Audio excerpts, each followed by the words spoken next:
ఓం శ్రీ గురుభ్యో నమః. హరి ఓం. శ్రుతిస్మృతిపురాణానామాలయం నమామి భగవత్పాదశంకరం లోకశంకరం.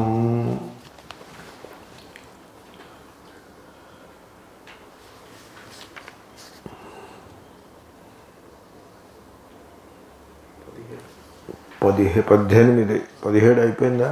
లేదు. సదసీతి ఫలం చోక్త్వా విధేయం సాధనం యతః న తదన్యత్ ప్రసంఖ్యానాత్ ప్రసిద్ధార్థమిహేష్యతే. అంటే సాధ్య సాధన అభ్యాసం ఉంటుంది జనులకు సాధ్య సాధనము సాధ్యము అంటే సాధన సాధ్యానండి. సాధన అంటే సాధన సాధ్య whatever. సాధ్యం కోసం సాధనం చేస్తున్నాడు, సాధనంతో సాధ్యాన్ని పట్టుకుంటాడు. ఈ అభ్యాసం ఉంటుంది. ఈ అభ్యాసం ఎంత లోతుగా ఉంటుందంటే వీడిని కట్టెల మీద పెట్టి కాల్చి వరకు కూడా పోతుంది. అప్పుడు కూడా పోదు, మళ్ళీ జన్మలోకి పోతుంది. అది అంత లోతుగా ఉంటుంది అభ్యాసం. అంటే నేను ఉన్నాను అనే దృష్టి ఉండదు, నేను ఉన్నాను అనే దృష్టి కవర్ అయిపోతుంది. నేను చేస్తున్నాను అనే దృష్టి ఉంటుంది, చేస్తున్నాను చేయాలి అనే దృష్టి ఉంటుంది. నాకు ఎవరో ఒక మిత్రులు టెలిఫోన్ మీద ఓ ప్రశ్న ఓ మాట మాట్లాడారు. నేను ఒక పవిత్రమైన సంకల్పం చేసి, దృఢమైన సంకల్పం చేసి వేదాంతాన్ని సాధన చేద్దాం అనుకుంటున్నాను అని అన్నారు. అంటున్నప్పుడు ఒక పళ్ళ బిగువు, ఒక కఠోరమైన డిటర్మినేషన్, నిశ్చయము నాకు వినపడింది. అప్పుడు నేను వెంటనే మైల్డ్గా కరెక్ట్ చేశాను. కరెక్ట్ చేయటం అవసరం అని అనిపించింది నాకు. చూడండి, వేదాంతం మీరు అలా ఉండదని నేను చెప్పాను. అసలు ఈ సాధన సాధ్య రూపంగా ఉండదు వేదాంతం. సాధన సాధ్య రూపం ఎక్కడంటే మీరు దేనిని కోరుతారో అది సిద్ధము కాదు, దాన్ని సిద్ధింపజేయాలి, అప్పుడు సాధ్యమవుతుంది. అది ఇప్పుడు ఉద్యోగం చేస్తున్నాడు అనుకోండి, వాడి జీతం 30,000 అలా సిద్ధంగా ఉండదు. వీడు 4 రోజులు కష్టపడితే అటెండెన్స్ రిజిస్టర్ చూస్తారు. ఈ పేరోల్ ఆఫీస్కి 31వ తారీఖున 30వ తారీఖున అటెండెన్స్ రిజిస్టర్ వెళ్తుంది ఈ డిపార్ట్మెంట్ నుంచి. వాళ్ళు అటెండెన్స్ రిజిస్టర్ చూసుకుంటారు. చూసుకునే వీడు 30 రోజులు పనిచేశాడు, ఆదివారాలు తప్పించి 30 రోజులు పనిచేశాడు, వీడికి ఈ నెల జీతం ఇవ్వచ్చు అని వాళ్ళు వీడికి శాలరీ ఇస్తారు. అది సిద్ధం కాదు. అది ఆ 30,000 ఉదికే వాడు కాగితం మీద అంకె వేసి మీకు అపాయింట్మెంట్ లెటర్ ఇచ్చినంత మాత్రాన అది సిద్ధము కాదు, అది సాధ్యము. స్వర్గము కూడా అంతే సాధ్యము, వైకుంఠం కూడా సాధ్యం. అంటే ఏమైపోయింది, లైఫ్ అంతా సాధ్యమే. సాధనము సాధ్యము, సాధనము సాధ్యము, లైఫ్ అంతా అలాగే ఉంటుంది. మీరు చూడండి, ఎవరినైనా చూడండి, వీధిలోకి వెళ్ళి నిలబడి సమాజంలో జనులను పరిశీలించండి. చిన్నపిల్లలు భుజాల మీద పుస్తకాల మూటలను వేసుకుని స్కూల్కి పోతూ ఉంటారు. సరే, ఇప్పుడు ఏదో కరోనా హడావిడి ఉంది కాబట్టి మీకు కొంచెం మార్పు వచ్చింది, కానీ అదర్వైజ్ అదే కదా పరిస్థితి. ట్రాఫిక్ జాములు, ఇటు ట్రాఫిక్ జామే, అటు ట్రాఫిక్ జామే. ఎందుకంటే అందరూ కూడా కర్తలు, అందరూ కూడా సాధన అనుష్ఠాన పరాయణులు. ఎవరి సాధనాన్ని వాళ్ళు అనుష్ఠానం చేస్తూ పోతూ ఉంటాడు. సిద్ధమనేది ఏది లేదు ఈ సృష్టిలో, సర్వము సాధ్యమే. స్వర్గం కూడా సాధ్యమే, వైకుంఠం కూడా సాధ్యమే. ఇది దృష్టి. సాధ్యమని ఎప్పుడైతే మీకు తెలిసిందో సాధనం చేసి చూస్తారు. సాధనము లెజిటిమేట్ అయితే వాడు లాఫుల్ సిటిజన్, ఇల్లిజిటిమేట్ అయితే అన్లాఫుల్ సిటిజన్. ఉద్యోగం చేసి 30,000 సంపాదిస్తే వాడు లాఫుల్, ఎవరిదో జేబు కొట్టి 30,000 సంపాదిస్తే అది అన్లాఫుల్. మొత్తానికి సాధనము సాధ్యము. శంకరులు నేను చాలాసార్లు చెప్తూ ఉంటాను. నేను ఎందుకు చెప్తూ ఉంటానంటే నేను చూసేసాను, నా సమస్యది నేను చూశాను. వీడు 4 ఏళ్ళు వేదాంతం చదివాడు కానీ ఎప్పుడూ సంసారం అంటే సాధన సాధ్య రూపము అని పట్టుకోలేదు వాడు. ఆ మాట పట్టుకోలేదు. ఇంక వీడి వేదాంతం కూడా ఇంకేం వేదాంతం అండి, అది పట్టుకోలేదు వాడు. వాడు అనుకుంటాడు సంసారం అంటే చెట్లు చేమలు మనుష్యులు ఉంటారు, వీళ్ళు బ్రాహ్మణులు వైశ్యులు క్షత్రియులు ఉంటారు, దేవతలు ఉంటారు, పూషాను లేకపోతే మిత్రుడు ఉంటారు, దెయ్యాలు ఉంటాయి, మనం ఈ పూజలు చేస్తే ఆ కోరికలు తీరుతాయని ఇది వీడు తెలుసుకున్న జ్ఞానం. వేదాంతం 4 ఏళ్ళు చదివి వాడికి తెలుసున్నది ఇది. వీడిని అది గోడ కుర్చీ వేయించినా కూడా సరిపడదు. 4 ఏళ్ళు చదివి వాడి వేదాంతం అలా ఏడిచింది. నేనంటాను అది కాదురా బాబు వేదాంతం. శంకర్లు ఏమన్నారో ఎప్పుడైనా చూసావా? సాధ్య సాధన లక్షణ సంసార అని ఒక చోట అంటారు. అవిద్యా కామకర్మ లక్షణ సంసార అని ఇంకో చోట అంటారు.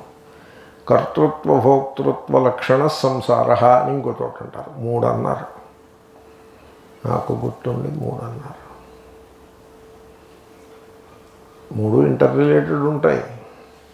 అంటే సంసారమును వివిధ దృక్కోణములలో మనం చూసినప్పుడు దాని లక్షణం మనకు బయటపడుతూ ఉంటుంది.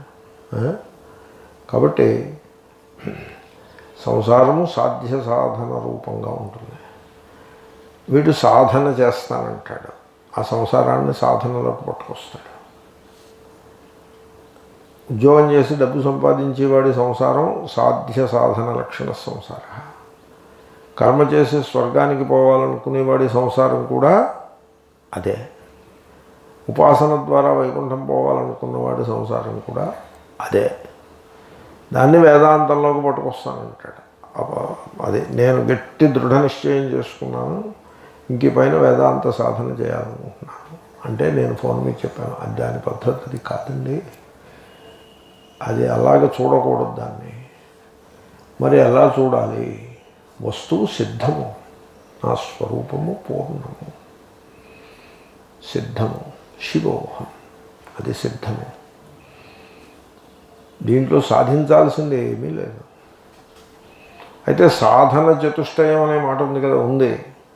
అది ఇది ఒకటి కాదు. సాధన చతుష్టయంలో సాధనము ఇతర సాధనము ఒకటి కాదు. ఒకసారి నరేంద్ర మోడీ గారు మాట చెప్పారు, అపోజిషన్ పార్టీకి తేడా ఉందన్నారు.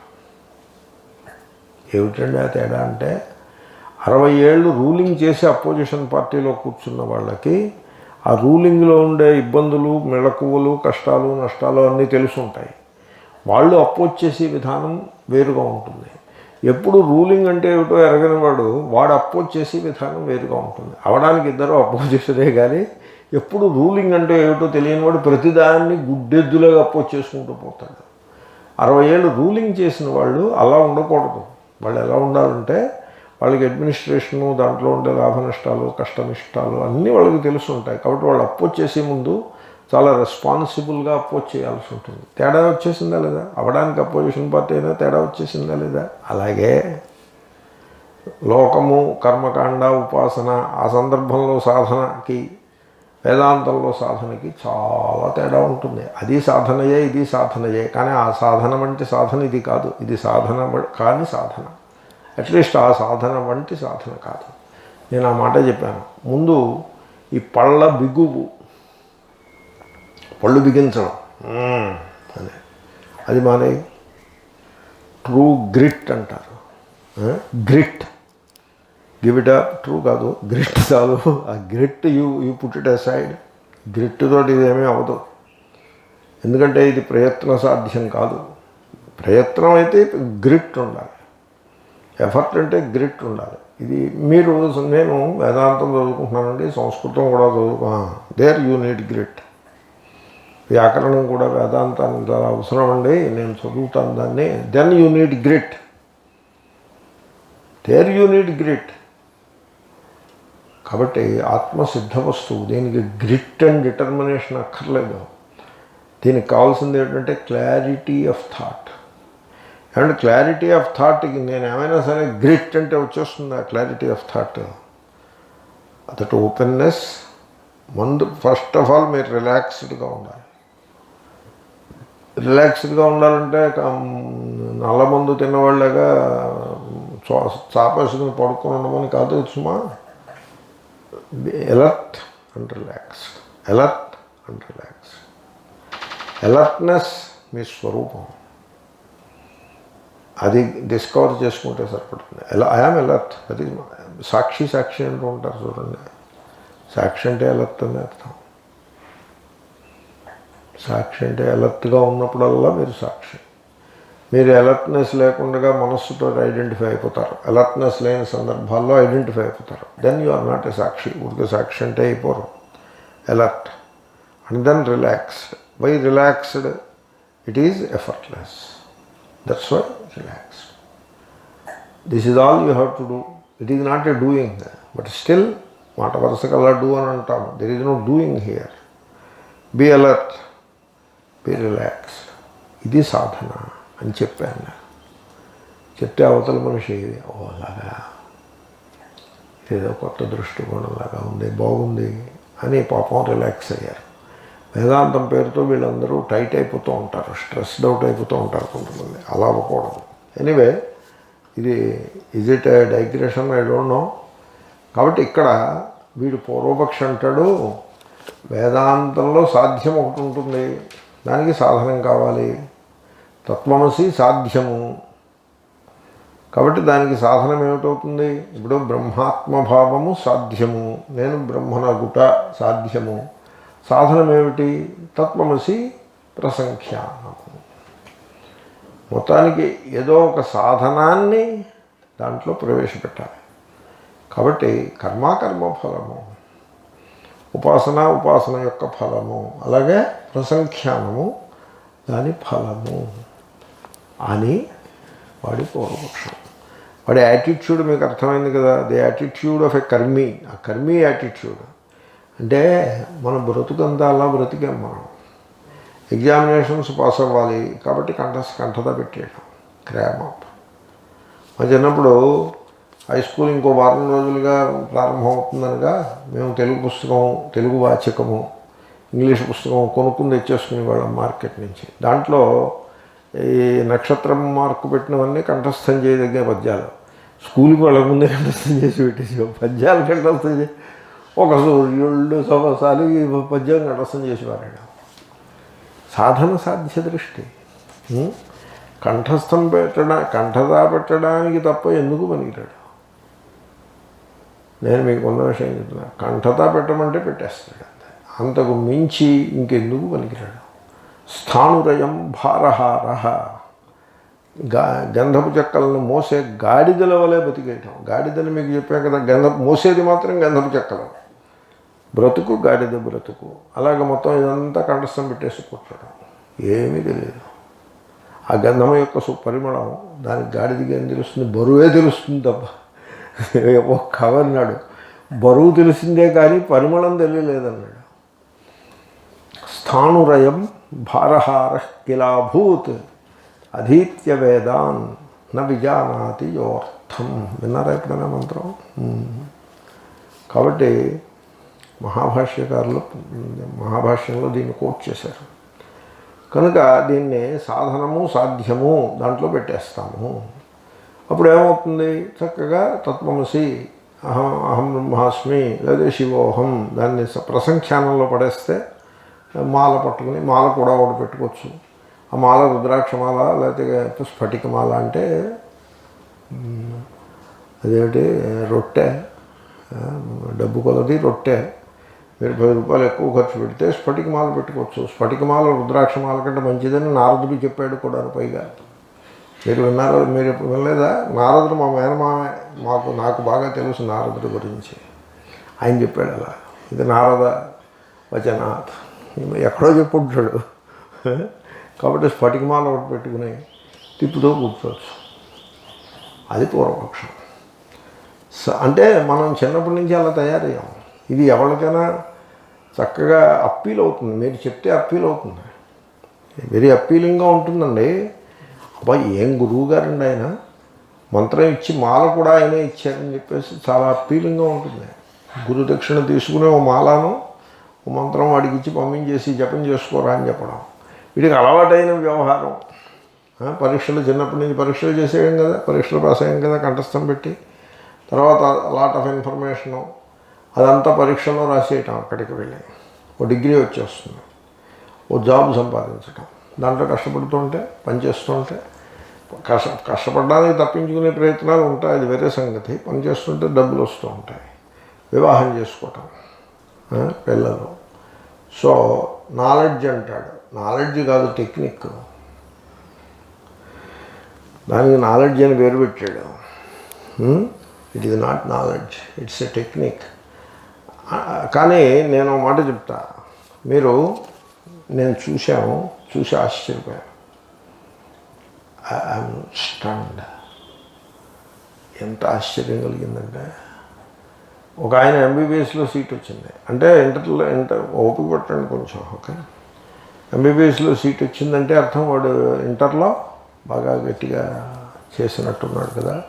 ఎంబీబీఎస్ చదివేసి కార్డియాలజీ స్పెషాలిటీ అని అనుకున్నాడు, సీట్ వచ్చింది, కార్డియాలజీ స్పెషాలిటీ చేసేసాడు.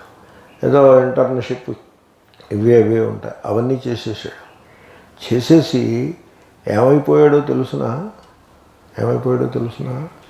కార్డియాలజిస్ట్ అయ్యాడు. సరే, నాతో రహస్యంగా చెప్పాడు, నేను ఈ సిస్టమ్కి స్లేవ్ని అయిపోయాను అని చెప్పాడు. కరెక్టే కదా? మీరు ఎప్పుడైనా ఆలోచించారా? కార్డియాలజిస్ట్ ఉంటాడు, వాడు పావుగంట ఆలస్యం అయితే అక్కడి నుంచి సెక్రటరీ ఫోన్ చేస్తూ ఉంటుంది, ఏమంటే ఎక్కడున్నారు, ఇక్కడ 10 మంది పేషెంట్స్ వెయిట్ చేస్తున్నారు మీకోసం, వచ్చేస్తున్నాను, ట్రాఫిక్లో ఉన్నాను అంటాడు. కార్లో ఇంపాలా కారు ఉంటుంది, అదే దానికి లోటే ఉండదు, అక్కడికి వెళ్తాడు. అలా టక హడావిడిగా వెళ్తాడు, ఎందుకంటే 10 మంది పేషెంట్లు వెయిట్ చేస్తున్నారు. ఆ పేషెంట్లను ఒకళ్ళ తర్వాత ఒకళ్ళని చూడడం, వాళ్ళకి మందులు ఇవ్వడం, మధ్యాహ్నం 1 గంట 2 తిండి తిప్ప ఉండదు, స్ట్రెస్ అవుట్ అయిపోతూ ఉంటాడు. మేనేజ్మెంట్ నుంచి ఏమండి మీ దగ్గర నుంచి టెస్టులు సరిగ్గా రావట్లేదు అంటాడు ఒకడు. ఇన్సూరెన్స్ నుంచి కార్డియాలజీలో ఇన్సూరెన్స్ అంతా నష్టమే వస్తుందని ఇంకొకటి అంటాడు. ఆ సిస్టమ్ ఉంటుంది, దానికి స్లేవ్ అయిపోతాడు. ఇంటి దగ్గరికి వెళ్ళేప్పటికీ ఈజీ మంత్లీ ఇన్స్టాల్మెంట్లు ఉంటాయి, ఎందుకంటే ₹1,00,00,000 భవనం మొదలుపెట్టాడు కార్డియాలజిస్ట్. మరి ₹1,00,00,000 భవనం లేకపోతే ఎక్కడ కుదురుతుంది? అది మొదలుపెట్టాడు. ఈజీ మంత్లీ ఇన్స్టాల్మెంట్ ఉంటాయి, అది వాడు సరిగ్గా కట్టాడు. వాళ్ళందరూ cheats by profession, they are cheats. వాడు ఆగస్టు 1కి ఇచ్చేస్తాను సార్ అంటాడు, వాడు డిసెంబర్ 1కి కూడా ఇవ్వడు. They are cheats by profession.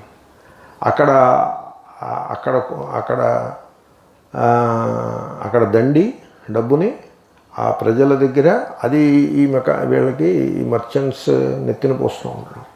భార్య ఏమో ₹25,000 ఖరీదు తక్కువ చీర కట్టదు ఆవిడ, జ్యువెలరీ అంటూ ఉంటుంది. ఆవిడ అలంకార సామాగ్రి నెలకు 10,000 ఖర్చు అవుతుంది. వీడు స్లేవ్ అయిపోతాడు. ఆ కొడుకు ఉన్నాడంటే వాడు అలాగ బొమ్మలు చూస్తూ ఉంటాడు, వాడికి ఇంక వేరే ప్రపంచం అక్కర్లేదు, స్మార్ట్ ఫోన్ పెట్టుకొని. వీడి గుండె చెరువు అయిపోయి, స్వామీజీ నేను స్లేవ్ని అయిపోయాను అని చెప్పాడు. ఎలా అయ్యేవరా స్లేవ్ అన్నా అంటే, ఇంటర్మీడియట్లో వాళ్ళు హోనం చేసుకుని పరీక్ష పాస్ అయ్యి ఎంబీబీఎస్ కష్టపడి చదివి ఎండి కార్డియాలజీలో రాత్రి పొగలు ఏకం చేసేసి ఇంటర్న్షిప్లో నిద్రపోగలేకుండా దొర్లేసి ఇప్పుడు స్లేవ్ని అయి కూర్చున్నాను. Is it not so? ఈ యాంగిల్ ఎవడైనా చూశాడా? వేదాంతం చదువుకుని వీడు స్లేవ్ అయిపోతాడు. వేదాంతం చదువుకుని he becomes a slave. We are slaves, I tell you. మేము అక్కడ ఆశ్రమానికి వెళ్తే అక్కడ జనరల్ మేనేజర్ ఉంటాడు, లేకపోతే ప్రోగ్రామ్ కోఆర్డినేటర్ ఉంటాడు, లేకపోతే సమ్ సచ్ జెంటిల్మెన్ ఉంటాడు. వాడు చెప్తాడు, వెళ్ళి పాఠం చెప్పంటాడు, మేము వెళ్ళి పాఠం చెప్తాం. We are slaves to the system. ఎందుకని? బికాస్ ఈ వేదాంతాన్ని we made it into some kind of a cardiology or anaesthesiology or mechanical engineering అలా తయారు చేసి పెట్టాం కనుక. Are we not slaves to the system? Is it not so?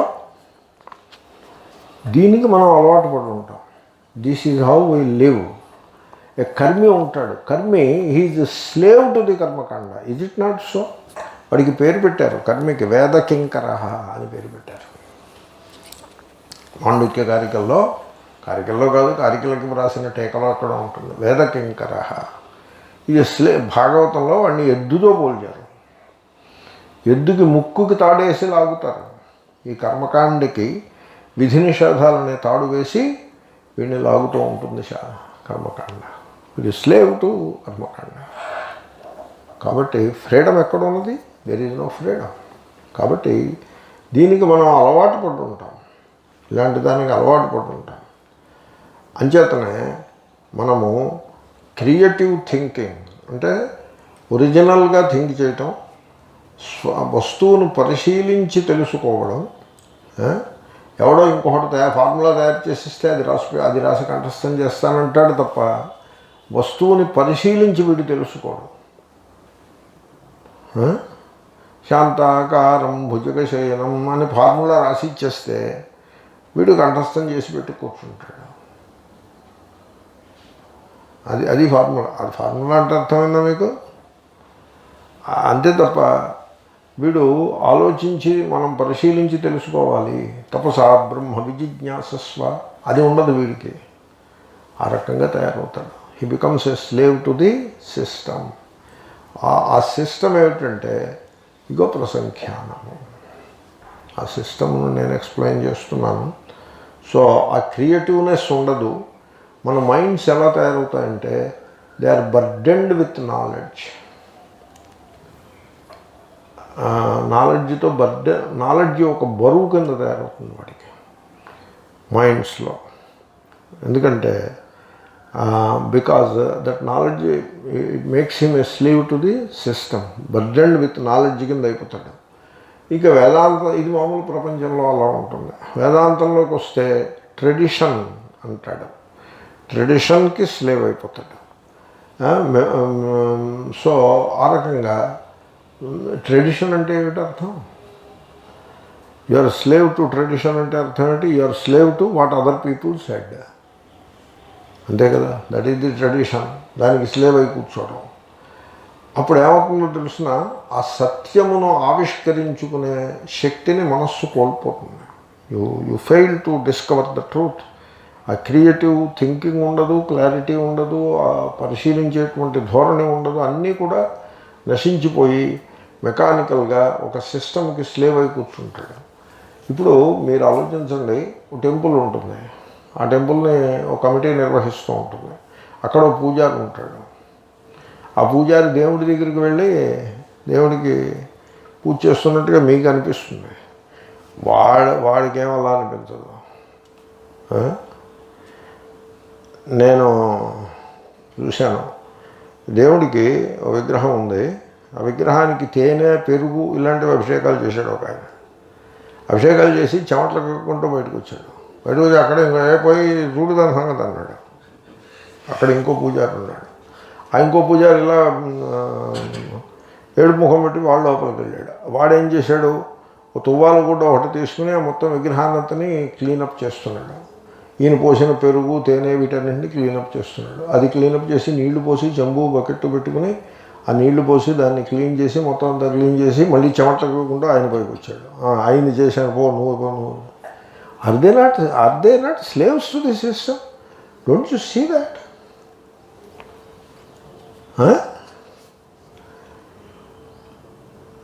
Don't you see that? అంటే మీరు ఇక్కడ కూర్చుని ఇలా చూస్తుంటే, కోతుల్లాగా చూస్తుంటే ఏమీ తెలియదు. కానీ ఒక్కసారి క్రియేటివ్గా థింక్ చేసినట్లయితే, so this is how you become a slave to the system. అప్పుడు మైండ్ సత్యమును దర్శించేటువంటి సామర్థ్యాన్ని కోల్పోతుంది. సో కాబట్టి ఆ మైండ్కి ఆ ఒరిజినాలిటీ, క్లారిటీ ఆఫ్ థింకింగ్ ఇవేమీ లేకుండా అయిపోతాయి సాధన పేరుతో. ఇన్ ది నేమ్ ఆఫ్ సాధన. నేను కార్డియాలజిస్ట్ అన్నాను, ఆయన ఈ ఈఎంఐలో చిక్కుకున్నాడు. ఆయన ఈ కార్డియాలజిస్టులు అందరూ ఈఎంఐలో చిక్కుకుంటారు. ఎందుకంటే వీళ్ళకి 2 కోట్ల రూపాయలు ఇల్లు అంట కడతాడు ఒకడు వచ్చి. మామూలుగా 50 లక్షలు, మామూలుగా 10 లక్షల రూపాయల ఇల్లు సరిపడుతుంది. 2 కోట్ల రూపాయలు ఇల్లు అంట కడతాడు వాడికి. వాడు ఆ ఇంట్లో నివాసం చేస్తూ ఉంటాడు, ఈఎంఐలో చిక్కుకుంటాడు. ఆ ఈఎంఐ పే చేయాలంటే ఆ హాస్పిటల్లో టెస్టులు రాసి ఇది రాసి అది రాసి ఏదో చేయాల్సి ఉంటుంది. వాళ్ళు ప్రెషర్ పెట్టేస్తూ ఉంటారు. వాళ్ళు ఎందుకు ప్రెషర్ పెడతారు? వాళ్ళు 50 కోట్లు పెట్టి హాస్పిటల్ కడతారు. ఈ 50 కోట్లు దండుకో, వాళ్ళ సమస్య వాళ్ళది.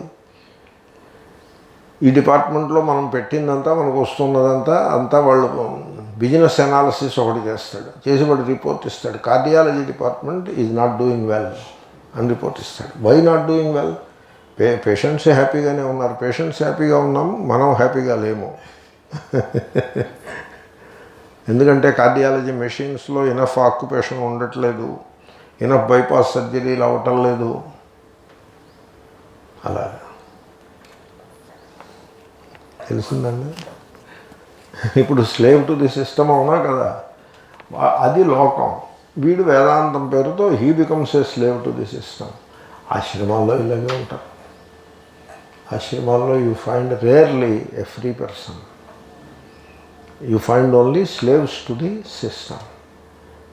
సన్యాసం పుచ్చుకుని ఇలాగా జపం చేసేస్తున్నాడు, స్లేవ్ టు ది సిస్టమ్ అయిపోయాడా లేదా?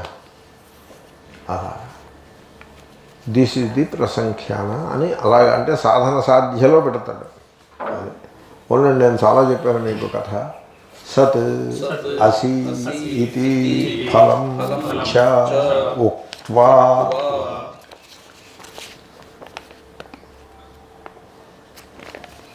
విధేయం సాధనం యతః నా తత్ అన్యత్ ప్రసంఖ్యానాత్ ప్రసిద్ధార్థం ఇహ ఇష్యతే. సత్ సత్స్వరూపమగు పరబ్రహ్మ అసి అగుచున్నావు ఇతి అని ఫలం ఫలమును ఉక్త్వాచా చెప్పి, అది తత్వమసి అని చెప్పింది శృతి. అంటే ఫలం చెప్పింది అనమాట. వీడు ఎలా అంటాడు, అదే కదా ఫలం, మరి నీకు కావాల్సింది అదే కదా, సరే అయితేను దాన్ని ఫలం కింద మేమున్నాడు. ఇప్పుడు నువ్వు బ్రహ్మ కావాలి, నేను బ్రహ్మను అవ్వాలి, తత్వమసి ఫలం చెప్పినట్టు అయింది కదా, పూర్వపక్షం. ఓకే. యతః ఎందువలనైతే సాధనము విధేయం విధింపవలసి ఉన్నది. ఫలం చెప్పిన తర్వాత సాధనం చెప్పాలండి. ఉపాసన యొక్క పద్ధతి అది. మీకు దృష్టాంతం చెప్తా చూడండి. యోపాం పుష్పం వేద పుష్పవాన్ ప్రజావాన్ పశుమాన్ భవతి అని ఫలం చెప్పాడు. శృతి ఫలం చెప్పింది. ఎవడైతే అప్పుల యొక్క పుష్పమును ఉపాసిస్తాడో, అప్పులు అంటే జలములు, వాడి యొక్క పుష్పమును, పుష్పం ఏమిటో తర్వాత వస్తుంది, ఉపాసిస్తాడో వాడు ఏమవుతాడు? పుష్పవాన్. వాడికి బోల్డ్ పువ్వులు ఉంటాయి. పువ్వులు అదొక కొంతమంది అలా ఉంటారు, బోల్డ్ పువ్వులు. టేబుల్ మీద ఫ్లవర్ బొకే ఉంటుంది, గ్లాస్తో పెట్టినటువంటి ఒక వేస్, ఫ్లవర్ వేస్, దాంట్లో ఫ్లవర్ బొకే ఉంటుంది. నిన్నటి ఫ్లవర్ బొకే పారేసి ఇవాళ ఫ్లవర్ బొకే. నేను స్వామిని ఎరుగుతాను, ఆయనకి ఫ్లవర్ బొకేలు పెట్టుతూ ఉండేవారు వీళ్ళు. అంటే మరి ఆయన ఎంకరేజ్ చేసుకుంటాడు ఫ్లవర్ బొకేలు. ఆయన అలాగా క్లాస్కి వచ్చేప్పుడు అక్కడ ఫ్లవర్ బొకే మామూలుగా మొదట కొద్దిగా పెడతారు, ఇంకా శిష్యులు వీళ్ళు పెట్టరేగిపోయి పెద్ద పెద్ద ఫ్లవర్ బొకేలు పెట్టేస్తారు. తర్వాత ఆయన క్లాస్ అయిన తర్వాత రూమ్కి వెళ్తే అక్కడో ఫ్లవర్ బొకే, బెడ్రూమ్కి వెళ్తే అక్కడో ఫ్లవర్ బొకే, బాత్రూమ్కి వెళ్తే అక్కడో ఫ్లవర్ బొకే. రోజు అరడదను వచ్చి ఎక్కడ పెట్టాలో తెలియక ఎక్కడెక్కడెక్కడో పెట్టేవారు. ఇలాగా నడుస్తుంది. ఆ తర్వాత ఆయనకి తలపోటు ఇవన్నీ వచ్చేస్తున్నాయి. ఎవడు సరైన వైద్యం కనిపెట్టలేకపోయారు. మామూలుగా ఏవో మందులు ఇస్తున్నారు, తగ్గుతుంది, మళ్ళీ వస్తుంది. అప్పుడు ఒక ఎలర్జీ స్పెషలిస్ట్ వచ్చాడు. వాడు ఏదో ఎగ్జామిన్ చేసి, మీకు ఎలర్జీ ఉందండి, ఫ్లవర్ పాలెన్ ఎలర్జీ ఉంది అంటే ఏవో కొంత హిస్టరీ అది కనుక్కొని, ఎలర్జీ ఉంది, అవును మీరు ఫ్లవర్ బొకేలు చుట్టూ పెట్టుకుంటారా ఏమీ అని అడిగాడు. అంటే అవునని చెప్పాడు. అవి తీసేయండి అని చెప్పాడు. అవి తీసేసాడు ఈయన. తగ్గింది. అర్థమైనప్పుడు పుష్పవాన్ అంటే అర్థం ఏంటో తెలిసిందా? చుట్టూ ఫ్లవర్ బొకేలు ఉంటాయి, కోరికలు ఇలాగే ఉంటాయి. ప్రజావాన్ ఇది కొంత పర్వాలేదు, సంతానం కావాలి. పశుమాన్ భవతి ఏమిటి అన్నీ వచ్చేస్తాయి, ఇన్ని లాభాలు వస్తాయి అని ముందు ఫలం చెప్పేశాడు. ఫలం చెప్పేప్పటికీ మరి సాధన ఏమిటండి చెప్పాంగా, యోపాం పుష్పం మీద అదేమిటో చెప్పండి. ఇప్పుడు ఉపాసన చేయాలని చెప్పారు కానీ ఏది ఉపాసన చేయాలో చెప్పలేదు కదా. అది ఆ సాధన చెప్పండి మీరు. చంద్రమావా అపాం పుష్పం, చంద్రుడు అప్పుల యొక్క పుష్పము. ముందు ఫలం చెప్పేసి తర్వాత సాధనాన్ని విధించాలి. అర్థమైందా మీకు ఆ ప్రక్రియ? తర్వాత ఇంకా అంతటా మీకు అదే ప్రక్రియ వస్తుంది. యోపాం పుష్పం వేద పుష్పవాన్ ప్రజావాన్ పశుమాన్ భవతి, చంద్రమావా అపాం పుష్పం పుష్పవాన్ ప్రజావాన్ పశుమాన్ భవతి అని మళ్ళీ ఫలాన్ని రిపీట్ చేస్తారు. ముందు ఫలం చెప్పి తర్వాత సాధనం చెప్పి మళ్ళీ ఫలాన్ని రిపీట్ చేస్తారు. ఫలం సాధనం. సరే రిపిటేషన్ అలాంటి పెట్టండి. ఫలం సాధనం, ఫలం సాధనం, అలా పోతూ ఉంటుంది. ఓకే, చాలా ఉన్నాయి దృష్టాంతాలు, ఒకటి కూడా కాదు, చాలా దృష్టాంతాలు. ఇక్కడ కూడా తత్వమసి ఫలం చెప్పారు. ఇప్పుడు ఇంకేం చెప్పడం మిగిలి ఉన్నది? ఫలం చెప్పి వదిలేస్తే అసంపూర్ణంగా ఉండిపోతుంది అది. ఇప్పుడు ఏం చెప్పాలి? ఇంకా సాధనం చెప్పాలి. ఆ సాధనం ఏమిటై ఉంటుంది? తత్వమసి అనే ఫలానికి సాధనం ఏమిటై ఉంటుంది? ఇంకేమిటండి? ప్రసంఖ్యానమే అవుతుంది. తత్ ఆ సాధనము ప్రసంఖ్యానాత్, ప్రసంఖ్యానము కంటే అన్యత ఇతరము నా కాదు.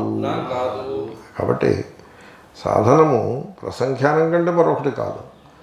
అలా ఎలా చెప్పగలరు? చాలా సాధనాలు ఉంటాయి కదా. కర్మ సాధనం అవ్వచ్చు, ఉపాసన సాధనం అవ్వచ్చు. ఏమిటి ప్రసంఖ్యానం అనే సాధనం ఏమిటి అంటే కర్మకాండలో కర్మ సాధనం, ఉపాసనాకాండలో ఉపాసన సాధనం, వేదాంతంలో ప్రసంఖ్యానం సాధనం. మీరు వేదాంతంలో చూసారా ఎప్పుడైనా? వాళ్ళు ఏం చేస్తూ ఉంటారు? ప్రసంఖ్యానం చేస్తూ ఉంటారు. మీరు వేదాంతంలో చూస్తే మెడ నిండా ఏముంటాయి? మాలలు ఉంటాయి. అసలు మాల అనే మాట ఎక్కడి నుంచి వచ్చింది? ప్రసంఖ్యానం నుంచే వచ్చింది.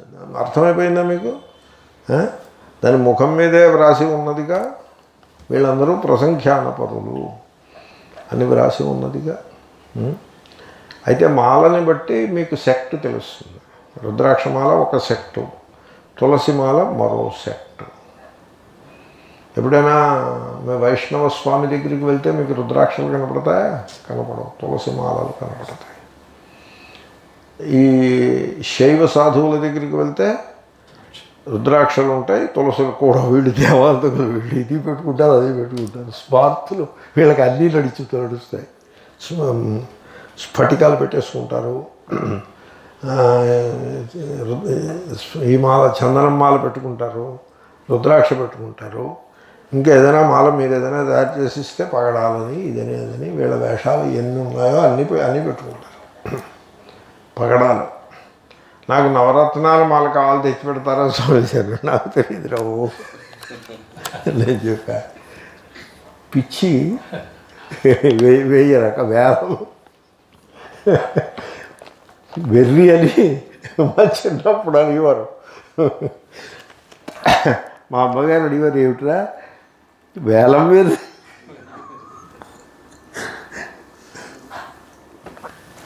ఎందుకు వచ్చిందో మరి ఆ ఎక్స్ప్రెషన్ నాకు తెలియదు.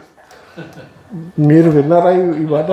వేలం వెర్రి, వెర్రి 1000 విధాలు. నవరత్నాల మాల కావాల్సి వచ్చింది వీడికి. ఇంకా అంతకంటే ఇంకా వేరే మాల ఏం అక్కర్లేదు. మాల అంటే ప్రసంఖ్యానమే. వీళ్ళు ప్రసంఖ్యానానికి తప్ప ఇంకా దేనికి పనికిరారు. అంచేత సన్యాసం పుచ్చుకుంటారు. నా దుఃఖం ఏంటంటే తల్లిదండ్రులను కష్టపెట్టి వాళ్ళు తల్లిదండ్రులు బెంగ పెట్టేసుకుంటారు. వీడు కార్డియాలజిస్ట్ అయిపోతాడని వాళ్ళు కలరగన్నారు. వీడు వచ్చి సన్యాసం పుచ్చుకున్నాడు వీడు. అవునా? అయితే వీడు స్టార్టప్ కంపెనీ పెట్టి కోట్లు సంపాదిస్తాడు, ఏదో కారులో తిప్పుతాడు నన్ను, ఇంపాలా కారులో అని తండ్రి గారు అనుకునేవాడు. తండ్రి గారు జపం చేసేవాడు. కొడుకు జపం చేసేవాడి కోరికలు అలా ఉంటాయి. పోనీ నా కొడుకు కూడా జపం చేసుకోవాలని కోరుకోడు. నా కొడుకు నన్ను ఇంపాలాకారంలో తిప్పాలి అని కోరుకుంటాడు ఆయన జపం చేస్తూ. వీడు సన్యాసం పుచ్చుకొని వీడు జపం మొదలు పెడతాడు. సరిపడిందా? ఆ సన్యాసం పుచ్చుకున్నాడంటే ఎంత త్యాగం చేశాడో గమనించండి. అంత త్యాగం చేసి వాడు చేయాల్సింది ప్రసంఖ్యానమా? అందుకోసం ఆ సన్యాసం. ప్రసంఖ్యానం అయితే సన్యాసం తీసుకోకముందే శోభిల్లుతుంది. గృహస్థిగా ఉంటూ గాయత్రి మంత్రాన్ని ప్రసంఖ్యానం చేయొచ్చు. లేకపోతే వానప్రస్థుడై వయస్సు వచ్చినవాడు ఏదో మంత్రాన్ని ప్రసంఖ్యానం చేయవచ్చు. మనకు కనపడతారు చాలామంది ప్రసంఖ్యాన పరులు కనపడతారు. వాళ్ళకి ఇంకో పేరు కూడా ఉంది, మీరు విన్నారో లేదో, పూర్ణదీక్షాపరుడు అంటాడు. ఎప్పుడైనా విన్నారా? పూర్ణ, మన వేదాంతులకైనా పూర్ణ, వాళ్ళకే ఉంది పూర్ణదీక్షాపరుడు అంటే అర్థం సుమారు 7-8 మంత్రాలని ప్రసంఖ్యానం గట్టిగా చేసినవాడు అని అర్థం. అది అలా ప్రసంఖ్యానం 10 ఏళ్ళు 15 ఏళ్ళు ప్రసంఖ్యానం చేస్తే పూర్ణదీక్షాపరుడు అవుతాడు. కాబట్టి వేదాంతేషు ప్రసిద్ధార్థం. ఈ పూర్వపక్షి గట్టిపడి వీడు. వేదాంతంలోకి మీరు వెళ్ళి చూడండి, ఆశ్రమాల్లోకి వెళ్ళి చూడండి, వాళ్ళ మెడల్లో ఏముంటాయి? మాలలు ఉంటాయి. ప్రసంఖ్యాన పరులుగా ఉంటారు. ఈ ప్రసంఖ్యానం వాళ్ళు ఎలా ఉంటారంటే ఊరు వెళ్ళి ప్రసంఖ్యానం చేస్తారు, ఇంట్లో చేయరు. శ్రీశైలం వెళ్ళి జపం చేస్తారంటాడు. శ్రీశైలం వెళ్ళి జపం ఇక్కడ చేయొచ్చుగా? కాదు, అక్కడ వెళ్ళి అక్కడ ఓ రూమో ఏదో తీసుకుని ఉండి జపం చేస్తాడు. తర్వాత కాశీ వెళ్ళి జపం చేస్తాడు. తర్వాత అస్సాం వెళ్ళి జపం, ఎక్కడికో వెళ్ళి జపాలు ఏవో చేస్తూ ఉంటాడు.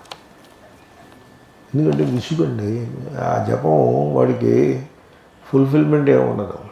ఏమన్నా మీరు చెప్పండి నాకు, ఇంట్లో కూర్చుని 1,00,000 జపం చేశాడు, ఇప్పుడు నేను కాశీ వెళ్ళి ఇంకో 1,00,000 జపం చేస్తాను అని సంకల్పం చేసుకుని బయలుదేరాడు అంటే వాడు ఇంట్లో చేసిన 1,00,000 జపం వాడిని ఫుల్ఫిల్ చేసినట్ట చేయనట్ట? మీరు చెప్పండి, దాని అర్థం ఏంటి? చేయనట్టు కాదు, అర్థమైందా? ఇప్పుడు ఒకడు మ్యాథమెటిక్స్ టీచర్గా పనిచేస్తున్నాడు. పొద్దున్న 10 నుంచి సాయంకాలం 5 దాకా స్కూల్లో పాఠం చెప్తాడు. ఇంటికి వచ్చి కాఫీ తాగి మళ్ళీ ట్యూషన్లు ఏవో చెప్తాడు. అంటే అర్థం వాడికి ఆ డబ్బులు సరిపడలేదని కాదు. ఆ డబ్బులు ఏవో వాడు సరిపడితే ట్యూషన్లో చెప్తాడా? భార్యతో కలిసి షైర్కి వెళ్తాడు. వీడు 1,00,000 ఇక్కడ జపం చేసి మళ్ళీ కాశీ వెళ్ళి ఇంకో 1,00,000 చేస్తానంటే ఈ 1,00,000 జపం వీడిని ఫుల్ఫిల్ చేయలేదని కదా. కాశీ అయిపోయిన తర్వాత అట్నుంచటే నేను అస్సాం కూడా పోయి ఇంకో 1,00,000 చేసి వస్తానంటే ఫుల్ఫిల్ అవ్వలేదని కాదు. వీళ్ళ ముఖం మీద రాసి లేదు మీకు. ఈ సంసారం ఇలాగే ఉంటుంది. కాబట్టి వేదాంతులలో కూడా ఈ ప్రసంఖ్యానం చాలా ప్రసిద్ధంగా ఉన్నది. కాబట్టి దీన్నే విధించాల్సి ఉంటుంది. సిద్ధార్థం అంటే సిద్ధించి ఉన్నదానికి ప్రసంఖ్యానమే అన్నట్టుగా రాస్తున్నాడు. అలా రాస్తున్నాడా? ఇక్కడ ప్రసంఖ్యానాది ఇహ వేదాంతేషు ప్రసిద్ధార్థం. ఓకే, సో వేదాంతులలో ఇది ప్రసిద్ధమైన విషయముగా ఉన్నదన్నట్టుగా చెప్పాను నేను. లేకపోతే ఇంకా అలా చెప్దాం, ఆయన టీకాకారుడు చెప్పినట్టు చెప్దాం. వేదాంత ప్రసిద్ధార్థం, ఉపనిషత్తుల యందు ప్రసిద్ధమైన ఆత్మస్వరూపము కొరకు ఇహ ఈ సందర్భమునందు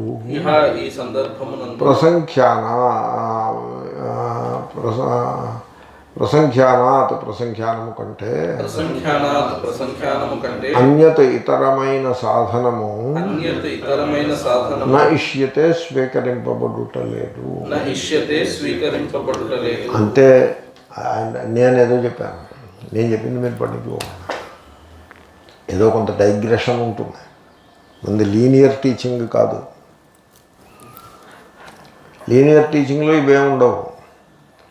కాబట్టి లీనియర్ టీచింగ్లో ట్రాన్స్లేషన్ ఉంటుంది. నేను చూశాను లీనియర్ టీచింగ్, శ్లోకం చదవడం ట్రాన్స్లేట్ చేసేయటం, భాష్యం చదవడం దాన్ని ట్రాన్స్లేట్ చేసేయటం. That is the linear teaching.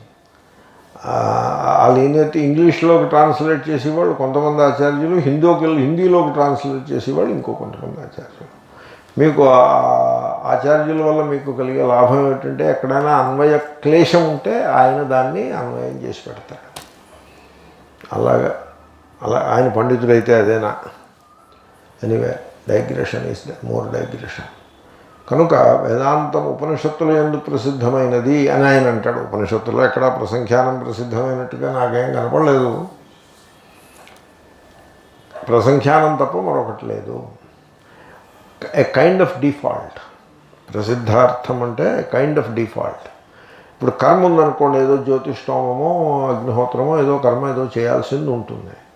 ఉపాసన ఉంటే ఏదో ఈ మంత్రమో ఆ మంత్రమో జపించాల్సింది ఉంటుంది. వేదాంతంలో ఏముంది మరి? ఇంకేం లేదు. చుట్టూ చూస్తే వీడికి ఏం కనపడింది? ప్రసంఖ్యానం కనపడింది. అంటే దాన్నే దౌరాయిస్తూ ఉండు అని కనపడింది. సదసి ఇది ఫలం చోక్వా యతః సాధనం విధేయం తత్ సాధనం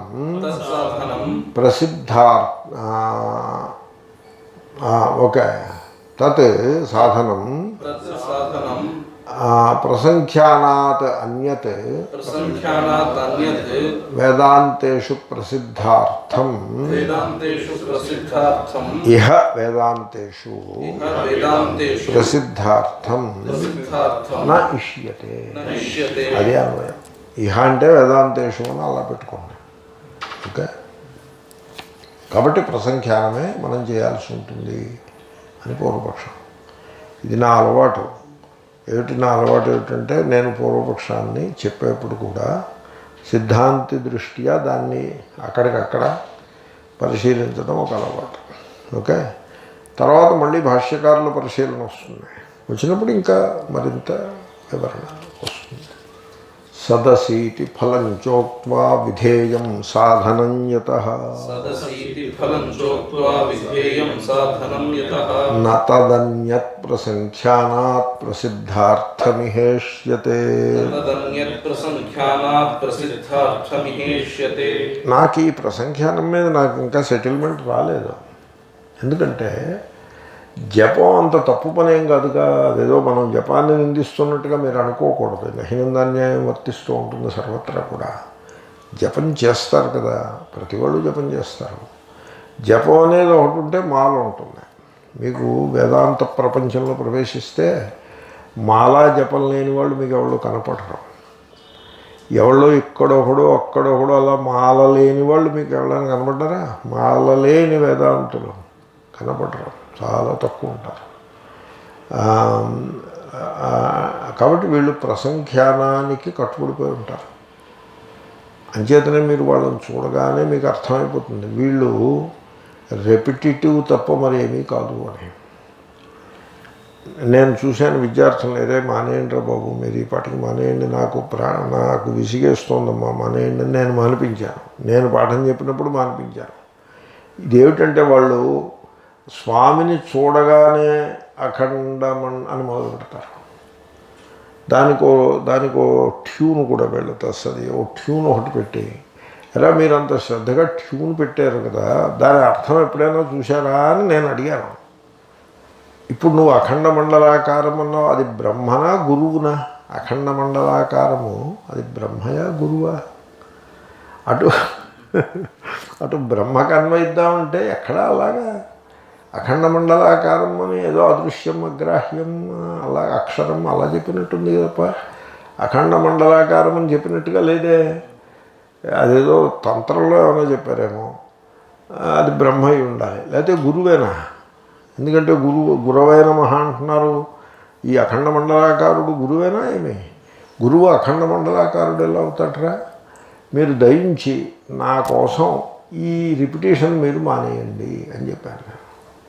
మీకు అర్థం తెలుసుకోండి ముందు, నేను వేసిన ప్రశ్నలకు అర్థం పట్టండి, నన్ను కన్విన్స్ చేయండి, ఆ తర్వాత రిపీట్ చేద్దాం. ప్రస్తుతానికి ఆపండి అని చెప్పాను. ఎందుకంటే వీళ్ళు రిపిటేషన్కి తప్ప దేనికి పనికి రాకుండా అయిపోయారు. They are meant only for repetition. Independent thinking ఉండదు, స్వతంత్రమైన ఆలోచన ఏమీ ఉండదు. అలాగా అది పద్ధతి కాదు. అదే ఇక పూర్వపక్ష ఉపసంహారం. తస్మాత్ అనుభవాయైవ ప్రసంచక్షీతయత్నతః త్యజన్ సాధన తత్సాధ్య విరుద్ధం శమనాదిమాన్. ఇక్కడతో పూర్వపక్షం పూర్తవుతుంది. తస్మాత్ అనుభవాయ ఏవ ప్రసంచక్షీత యత్నతః త్యజన్ సాధన తత్సాధ్య విరుద్ధం శమనాదిమాన్. తస్మాత్ అందువలన అనుభవాయైవ తన బ్రహ్మత్వము యొక్క అనుభవము కొరకు మాత్రమే సాధన తత్సాధ్య విరుద్ధం సాధన ప్రసంఖ్యానం అనే సాధనమునకు తత్సాధ్య దానిచే సాధించబడే బ్రహ్మత్వమునకు విరుద్ధం విరుద్ధమైన దానిని అనగా కలహాదులను. మరి ఏం చెప్పాలి? ఏదో ఒకటి చెప్పాలి కదా. త్యజన్ విడిచిపెట్టిన వాడై శమనాదిమాన్ మనోనిగ్రహము మొదలైనది గలవాడై యత్నతః ప్రయత్నపూర్వకముగా ప్రసంచక్షీత ప్రసంఖ్యానమును చేయవలెను. అది అయిపోయింది. ఇంక వీడి బతుకు అక్కడతో ఆఖరు. నువ్వు నాన్న ప్రసంఖ్యానం చెయ్యి అంటే దాన్ని అలా జపం చేస్తూ ఉండు, రిపీట్ చేసుకుంటూ ఉండు. ఎప్పటి వరకు సార్ అంటే అనుభవం వచ్చే వరకు రిపీట్ చేసుకుంటూ ఉంటాడు. దీనికి ఒక పేరు ఉంది, పెర్పెచ్యువేషన్ అంటారు ఇంగ్లీష్లో. దీనికి ఒక కథ, మీరు అందరూ విన్న కథని మీరు గుర్తు చేసుకోవచ్చు. ఒక ఆయన డాక్టర్ ఉండేవాడు గ్రామంలో. ఆ ఊళ్ళో జమీందారు గారికి వైద్యం ఆయనే. కొడుకుని డాక్టరీ చదివించాడు. మళ్ళీ కొడుకు వచ్చి మళ్ళీ ఈయన దగ్గరే ఇంటర్న్షిప్కి జాయిన్ అయ్యాడు. జమీందారు గారికి ఒంట్లో బాగోలేదని కబురు పెడితే కొడుకు వెళ్ళి కొడుకుని పంపించాడు ఈ డాక్టర్. అరే జమీందారు గారికి పరిచయం అవుతాడు, పైకి వస్తాడులే ఇంకా బాగాను అని. సరే వీడు మందులు అవి తీసుకుని జమీందారు గారి దగ్గరికి వెళ్ళాడు ఈ కొడుకు డాక్టర్. జమీందారు గారిని పరీక్ష చేశాడు. వెంటనే చక్కటి మందు ఇచ్చాడు, వచ్చేసాడు. మొన్నటి జమీందారు గారి దగ్గర నుంచి కబురు వచ్చింది, నా వ్యాధి పూర్తిగా నయమైపోయినది అని కబురు వచ్చింది. నువ్వు విన్నావా కదా? లేదా? మరి ఇప్పుడు వింటున్నావా లేదా? ఏదో ఆలోచిస్తున్నావా? వింటున్నావా? అలర్ట్గా వింటున్నావా? మరి అది యూ షుడ్ లిజన్ అలర్ట్లీ. సో కబురు వచ్చింది ఆ విధంగా. కబురు వస్తే ఎరా కొడుకుని పిలిచారు. ఎరా ఏం చేసేవారు అన్నాడు. ఏముంది నాన్నగారు, అతని వ్యాధిని నేను చూశాను, దాన్ని నాకు అర్థమైపోయిన వ్యాధి, దానికి మందు ఇచ్చేసాను, తగ్గిపోయింది, దానికి ఏమి దీంట్లో ఆశ్చర్యపడాల్సిందే లేదన్నాడు. నేను నిన్న ఎంబీబీఎస్ ఆయన వ్యాధి వల్లే చదివించాను. ఆయన వ్యాధిని మనం ఇప్పుడు నయం చేసి కూర్చుంటే ఇంకా జమీందారీకి వెళ్ళడం ఉండదు, జమీందారు గారి ప్యాలెస్కి వెళ్ళడం ఉండదు, రావడం ఉండదు, ఆయన దగ్గర నుంచి వచ్చే ఫీజులు ఉండవు, ఏముండవు. నీ చదువు నాకు చేతకాక కాదు, ఆయన వ్యాధిని నాకు చేతకాక కాదు, అది అలా తగ్గకుండా మెయింటైన్ చేసుకుంటూ వస్తున్నా. నువ్వు వచ్చి మూలఛేదం చేసి కదరా అని కోప్పడ్డాడు ఆయన. ఇక్కడ కూడా అదే పరిస్థితి ఉంటుంది. వీడికి జ్ఞానం వచ్చేసింది అనుకోండి, వాడు కృతార్థుడైపోయాడు అనుకోండి, వాడు తన దాన్ని తాను వెళ్ళిపోతాడు.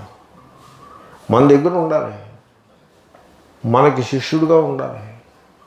మనం పెట్టిన సిస్టమ్ ఒకటి ఉంటుంది, దానికి స్లేవ్ అయిపోవాలి. Look at that. This is called perpetuation. కాబట్టి వాడికి జపం చేసుకోమని పడేస్తే వాడు పెర్పెచ్యువేట్ అయి ఉంటాడు, దాంట్లో పడి ఉంటాడు.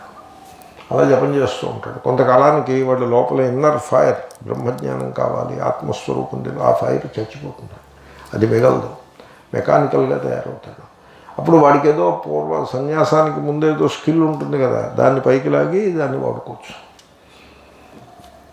He becomes perpetuated. తర్వాత there is another thing, teaching is meant for what? ఒక ప్రశ్న వచ్చింది. పూర్తి చేస్తా. Teaching is meant for what? You know what is meant, why teach, why the purpose of teaching? Teaching is meant for perpetuating the teaching. ఇప్పుడు మీరందరూ పండితులు అయిపోయారనుకోండి, ఇంకా రారు నా దగ్గరికి. రాకపోతే నాకు బ్రేక్ఫాస్ట్ చేసి పెట్టేవాడు ఉండడు, నాకేమో కొంత పని ఏదైనా కావాలంటే చేసి పెట్టేవాడు ఉండడు. కాబట్టి టీచింగ్ని అలా పర్పెచ్యువేట్గా పెట్టుకోవాలి, అలా పోతూ ఉంటుంది టీచింగ్. మీరు శ్రవణం చేస్తూ ఉండండి, మానేయకండి. ప్రసంఖ్యానం చేస్తూ ఉండండి, మానేయకండి. శ్రవణానికి ముందు వెనక ఈ పూజలోవి చేస్తూ ఉండండి, మానేయకండి అని వాళ్ళని ఒక రొటీన్లో పెట్టేయటం. రొటీన్లో పెట్టేస్తే వాళ్ళు అలా పోతూ ఉంటారు. అర్థమైందా మీకు?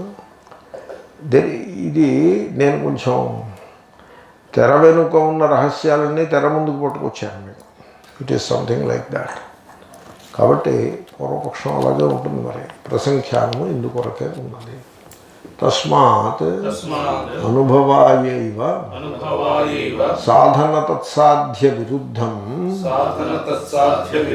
త్యజన్ శమనాదిమాన్ యత్నతః ప్రసంచక్షీత. అది అలా ప్రసంఖ్య. ఇది పూర్వపక్షం. పూర్వపక్షం చెప్పేప్పుడు చెప్పడానికి వినడానికి ఏమంత అందంగా ఏముండదు. దాని పేరే పూర్వపక్షం కదా. సిద్ధాంతంలో ఇప్పుడు మనం అనుకున్న దోషాలన్నింటినీ పరిహరించి, ఈ దోషాలను ఎవరినోనో నిందించడం కోసం చెప్పినవి కావు, నహినందాన్యాయమే. ఇక్కడ మీరు clarity of thought, original thinking, alertness, incisive thinking, independent thinking, original అదే. ఈ లక్షణములు మీకున్నప్పుడు మాత్రమే the ability to get rid of all kinds of backgrounds, including the backgrounds that are imposed by the so-called tradition. When you are able to do this much within yourself, it is a foregone conclusion that you are the Purna. That is how in the direction మనం నడిపించాలి. ఆ డైరెక్షన్లో నడిపించడం కోసమని ఈ పూర్వపక్షాలు ఇంత విస్తారంగా ఉంటాయి. ఓం పూర్ణమద పూర్ణమిదం పూర్ణాత్ పూర్ణముదచ్యతే పూర్ణస్య పూర్ణమాదాయ పూర్ణమేవావశిష్యతే. ఓం శాంతి.